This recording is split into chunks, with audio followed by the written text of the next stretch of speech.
Hello బాబా, good morning. చూడు నేను ఎంత అందంగా ఎన్ని గులాబీలు, చూడు ఎన్ని గులాబీలు కొన్నాను. సో అన్నీ డెకరేషన్ చేశాను.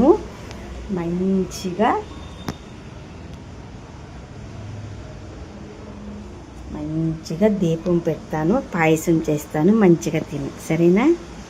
నన్ను పిలిచి గౌరవంగా cinema company cinema shoot 30 days 40 days చెప్పిన నా ప్రొడ్యూసర్కి, మా మేనేజర్ గారికి కృతజ్ఞతలు. వాళ్ళను చల్లగా చూసుకోవాలి, ఓకేనా. అంటే నా కష్టం, నా వర్క్ డెడికేషన్ అన్నీ నచ్చి పిలిచి కంపెనీ ఇచ్చిన మా ప్రొడ్యూసర్ సార్ని నువ్వు జాగ్రత్తగా చూసుకోవాలి, అర్థమైందా. నువ్వు చూసుకుంటావు తండ్రి. బిడ్డ ఆకలి తండ్రికి తెలియదా కదా, బిడ్డ బాధ తల్లికి తెలియదా కదా. కానీ అన్నీ నువ్వే నాకు, సరేనా. నేను మంచిగా దీపం పెడతాను.